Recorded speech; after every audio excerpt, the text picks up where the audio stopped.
Selamat datang kembali di channel Burnet Trader. Di video kali ini saya akan menganalisa untuk perkembangan IHSG kemarin dan juga beberapa saham sektor komoditas hari ini. Langsung saja ke indeks. Indeks hari kemarin tuh ditutup di harga 7.180 terkoreksi 0,21%.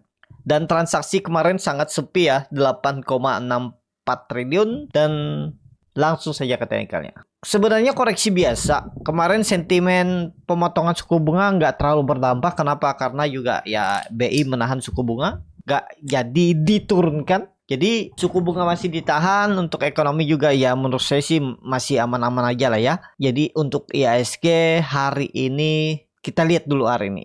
Karena dia hari kemarin itu tutupannya di bawah 7.200.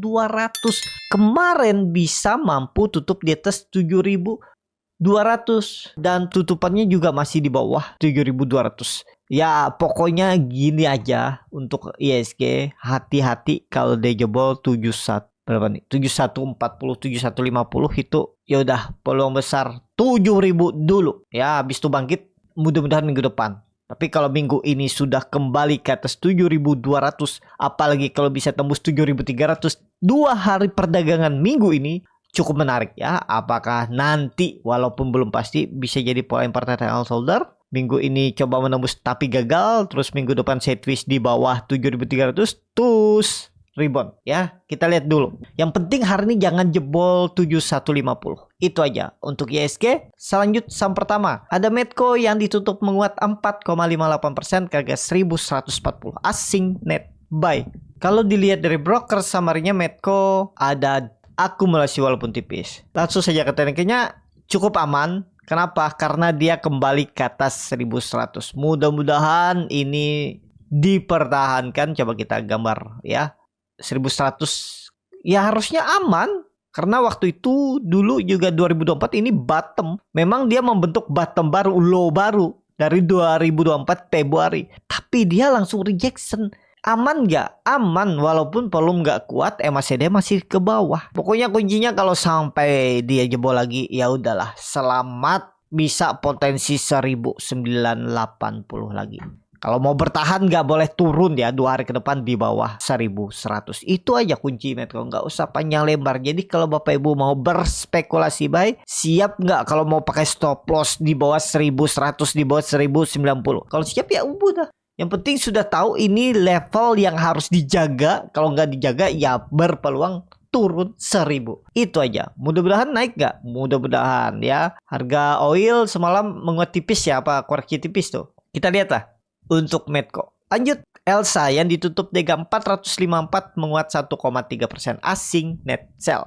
Kalau dibongkar semuanya Elsa diakumulasi. Langsung saja ke tekniknya. Elsa mantul juga dari 440 sama. Elsa nih risknya lebih kecil. Kenapa lebih kecil? Karena 440 tuh sandarannya dulu adalah resisten kuat. Harus dijaga. Iya, harus dijaga. Jadi kalau dia turun ya udah sangat mungkin 400. Udah gitu aja. Gagal. Kalau memang mau bagus, minggu ini nih memang harus bertahan, harus saham-saham higher high, dan Elsa mampu higher high minggu ini. Tinggal lihat 2 hari ke depan. Kalau dia jebol 440 ya udah selesai juga ya. Kita lihat aja.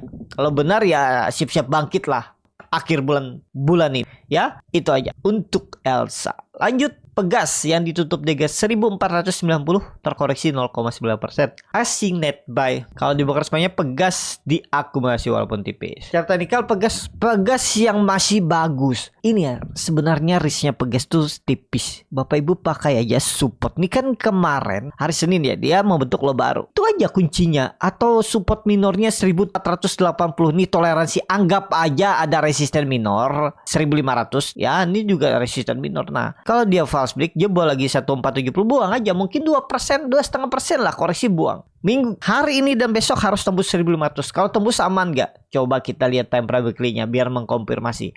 Aman. Kalau dia tembus minggu ini 1500. Kita lihat buy on breakout kalau Bapak Ibu berminat, tapi ini disclaimer untuk Pegas. Lanjut PGEO yang ditutup DG 1040 sama harga penutupan hari sebelumnya. Asing terus net sell bahkan dari bulan Oktober akhir. ya. Kalau dilihat bongkar semuanya PGO di distribusi, tapi harusnya nih di level-level yang memang harus mantul. Oh, dia mantul ke bawah terus mantul. Harus bertahan. Supportnya Bapak Ibu bisa pakai 1000 itu. Tutup di bawah itu gagal minggu ini. Harusnya minggu ini rebound lah ya. 1-2 hari ke depan tuh mestinya rebound atau sideways di atas 1000 untuk PGO. Menarik lah masih PGO. Pokoknya kalau melihat kondisi ISG yang seperti ini, ada peluang mencoba bullish, ya menarik di area 1000 nih. Tapi mepet support lah kalau dikasih PGO ya. Lanjut, MDKA yang ditutup di harga 2150 menguat 3,36%. Asing net sell. Kalau dilihat dari broker semuanya, MDKA diakumulasi. MDKA mantul. Ya, namanya level-level psikologis itu pasti mantul. Nggak bisa nggak mantul. Tapi mantulnya bertahan atau lebar atau tinggi itu tergantung kondisi market, tergantung kondisi sahamnya. Tapi memang 80% itu mantul dari support level psikologis. Contohnya 2000 tuh akan angka genap. Pasti mantul nggak? Ya pasti. Cuman ya ini kebetulan aja mantulnya bisa sampai 2157% 2 hari. Lumayan nggak? Lumayan besar itu ya. Jadi kemana arahnya? Ya ada potensi 2200, tapi untuk tembus minggu ini belum saatnya. Tapi mudah-mudahan segera tembus. Kita lihat minggu depan kondisinya MDKA ya. Pokoknya kuncinya saya lihat ini kemungkinan minggu depan sih. Level-level yang akan ditembusnya 2200. Minggu ini belum dulu. Sepertinya loh. Ya, itu aja untuk MDKA. Tapi menarik lah. Pokoknya koreksi-koreksi dikit atau kembali kata dekat-dekat 2000 tuh menarik spekulasi buy. Harga sekarang harga nanggung bisa naik. Cuman resikonya siap nggak Bapak Ibu? 7,899% stop loss. Kalau siap boleh MDKA. Itu aja. Lanjut. MBMA yang ditutup di harga 500 sama terkoreksi 0,9%. Lanjut. MBMA yang ditutup di harga 500 terkoreksi 0,9%. Asing net sell. Kalau dibuka semuanya MBMA diakumulasi. Secara teknikal MBMA harus rebound juga. MBMA jangan sampai nggak rebound 50480. Pokoknya kalau ada koreksi besok atau hari ini makan ya. Deket-deket 480 tuh harga sekarang pun sampai 480 tuh masih menarik untuk beli. Nih saya geser ya. Jebol 460 udah buang aja. Dari harga sekarang ya paling 8% lah cut loss. Nyampe 8% ya 6%. Ideal lah segitu ya. Itu aja dulu untuk MBMA. Lanjut. BRPT yang ditutup di 840 terkoreksi 1,17%. Asing net sell. Kalau dilihat broker semuanya BRPT memang ada distribusi. Nggak bisa dihindar kalau distribusi itu pasti potensinya lebih cenderung turun. Tapi sudah dekat level psikologis mantul nggak? 80% mantul. Saya jaga 800. Kalau dikasih saya makan juga. Ya, disclaimer dianalisa kembali. Itu aja, nggak usah panjang lebar. Dekat 800 tuh pasti ada yang cover. Ya, peluang besar untuk BRPT. Lanjut, brand yang ditutup dengan 6.750 terkoreksi 1,45%. Asing net sell. Kalau dibongkar semuanya brand sama aja nih antara akumulasi dan distribusi. Langsung saja ke tekniknya, brand harus rebound hari ini atau besok. Ya, pokoknya supportnya 6.500 jangan jebol. Indikasinya pokoknya kalau dia jebol 6.600 saja udah sinyal lemah. Tapi konfirmasinya pakai 6.500 jebol gagal. Kalau mau bagus hari ini rebound. Brand. Itu aja. Lanjut. Antam yang ditutup di harga 1.470 terkoreksi 0,3%. Asing net sell. Kalau dilihat dari broker summary-nya, Antam didistribusi. Langsung saja ke tekniknya. Antam kemarin itu bagus. Sebelumnya tuh dia mau bentuk pola Morningstar, terus rebound, cuman sayangnya nggak mampu tembus 1.500. Tapi cukup oke nggak? Cukup oke. Gini aja, pokoknya Bapak Ibu tuh sebenarnya simple. Jebol 1.400 ya buang aja.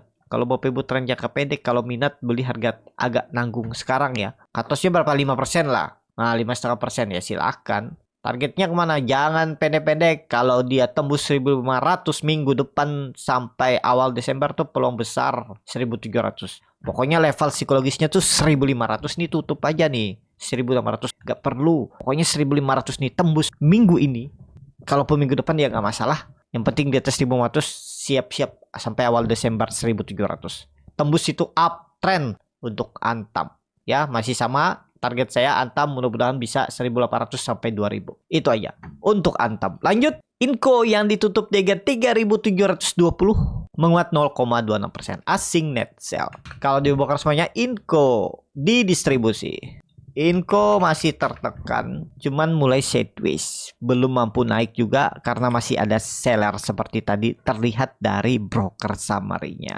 Jadi itu yang membuat dia nggak mampu naik. Tapi kondisi seperti ini ya, menarik kalau dia tembus 3.800 hari ini dan besok atau maksimal minggu depan. Belinya di mana? Kalau menurut saya beli buy on breakout lebih aman. Kenapa kayak gitu? Kenapa nggak beli sekarang aja? Kalau tahu nanti akan buy on breakout. Nah itu ada psikologis pasar. Tapi ya tergantung Bapak Ibu, kalau beli harga sekarang juga boleh. Tergantung masing-masing ya. Setiap strategi itu pasti ada kelebihan dan kekurangannya masing-masing. Biar Bapak Ibu tahu kelebihan dan kekurangannya itu ya harus punya pengalaman, harus punya jam terbang, dan harus mencoba membuat sistem trading.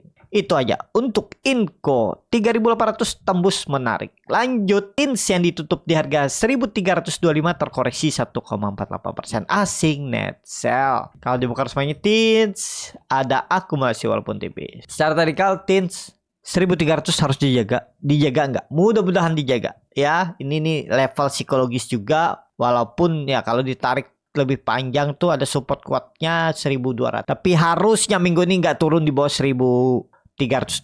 Ya kalau Bapak Ibu mau lebih lama hotnya silahkan, nggak pakai stop loss. Kalau mau stop loss ya stop loss dulu, mungkin 3%, udah 3% buang dari harga beli. Nih kalau Bapak Ibu dibawa ke 1.200 tuh 8% sampai 9% pasti pusing nggak pusing? Keganggu nggak psikologis? Keganggu kalau nilai nominalnya besar, masuknya besar, apalagi kalau pakai margin, hati-hati ya. Jadi ya itulah, kalau mau disiplin stop loss saja dulu kalau dia gagal. Pokoknya minggu ini tuh kalau dia gagal bertahan di atas 1.300 sangat mungkin peluang 1.200. Tapi kalau ISG aman, harusnya bertahan TINS di atas 1.300 minggu ini. Disclaimer, dianalisa kembali. Lanjut, Akra yang ditutup di harga 1.330 menguat 1,52%. Asing net sell. Kalau dibuka semuanya Akra diakumulasi. Secara teknikal Akra sideways di bawah, bertahan, kemungkinan bertahan. Risknya kecil juga nih, paling 4% apa 3% lah. Tuh 3,5%, 1.280 buang aja. Target reward minimal 1.400. Risk reward 1/2, hampir 1/3. Dan kalau dia tembus minggu depan 1.400, reversal uptrend lagi. Kita lihat nanti. Akra. Lanjut, ESA yang ditutup di harga 835 terkoreksi 2,3%. Asing net sell. Kalau dibuka semuanya ESA didistribusi. Secara teknikal ESA, waduh, candlenya ulang bagus ya. Tapi supportnya tetap Bapak Ibu bisa pakai 800. Itu harus dijaga. Kalau memang ISG bullish harusnya ESA nggak jebol 800. Itu aja analisanya. Ya, tinggal bagaimana strategi Bapak Ibu. Mudah-mudahan dikasih koreksi hari ini deket-deket 800 tuh beli. Tapi kalau itu jebol, ingat Bapak Ibu, dead cat bone polanya yang terbentuk. 700 arahnya lagi. Ya, pokoknya kenapa nih? Pokoknya kalau Bapak Ibu berani spekulasi buy on support ya. Ini kan ada pola naik, dia retest atas gagal. Nah, jebol 800 ya dead cat bone. Mungkin nggak mantul lagi dari 700 ya, mungkin aja. Tapi Bapak Ibu siap gak menunggu lebih lama kalau nggak pakai stop loss dulu? Tapi kalau Bapak Ibu yakin ya seperti ini. Kalau nggak yakin ya udah jangan beli dulu. Atau lihat buying power. Gimana cara melihat buying power itu Bapak Ibu bisa belajar di kelas scalping ya. Baru entry. Biarpun dekat support, kalau memang nggak ada buying power, seller masih kuat ya jangan beli. Gimana mengindikasinya itu ada di kelas scalping lewat bid offer. Kalau Bapak Ibu tertarik belajar. Itu aja untuk ESA ya. Kita lihat 800 level yang harus dijaganya minggu ini. Kalau bertahan minggu depan semestinya sih aman-aman aja. Time frame weekly itu doji ya. Apalagi minggu ini kalau rebound. Menarik kalau dia bisa rebound hari ini. Kita lihat hari ini dulu untuk ESA. Saham terakhir NCKL yang ditutup di harga 810 terkoreksi 1,21%. Asing net sell. Kalau dibuka semuanya NCKL didistribusi. Secara teknikal NCKL, aduh, saya stop loss juga NCKL akhirnya ya, beli lagi dan stop loss lagi ya. 2 kali nih, memang beberapa kali profit. Waktu Februari profit, Juni profit, coba beli lagi di Agustus gagal waktu itu. Nih, kalau nggak salah 880 ya. Ya 880 saya cut loss. Terus saya coba beli lagi di area ini. Saya buyback, gagal lagi. Ya seperti itulah namanya trading ya. Nggak mungkin juga kita bisa 100% benar. Dan ya level psikologisnya sudah dijebol, itu indikasi lemah. Jadi wait and see dulu untuk NGKL bagi yang punya, kalau mau Everest Down sekalian nawar kalau dikasih 780 760. Everest Down aja. Sabar tunggu. Mudah-mudahan bangkit. NCKL. Itu aja. Cukup sampai di sini video kali ini. Terima kasih untuk Bapak Ibu dan teman-teman yang sudah menonton video ini sampai selesai. Apabila channel Borneo Trader ini bermanfaat dan bisa menjadi bahan pertimbangan Bapak Ibu dalam membeli, menyimpan, dan menjual sahamnya, bisa klik tombol subscribe dan nyalakan lonceng notifikasi. Ada kritik, saran, ataupun pertanyaan, bisa langsung tinggalkan di kolom komentar. Bagi Bapak Ibu dan teman-teman yang baru belajar trading, masih bingung memilih saham, bingung membuat trading plan, bisa join trading bersama Borneo Trader. Nanti dipilihkan saham-sahamnya dan dibuatkan trading plan-nya beserta chartnya dan juga free konsultasi portfolio. Kalau tertarik, DM Instagram Borneo Trader. Sampai ketemu, tetap semangat dan semoga bisa terus cuan.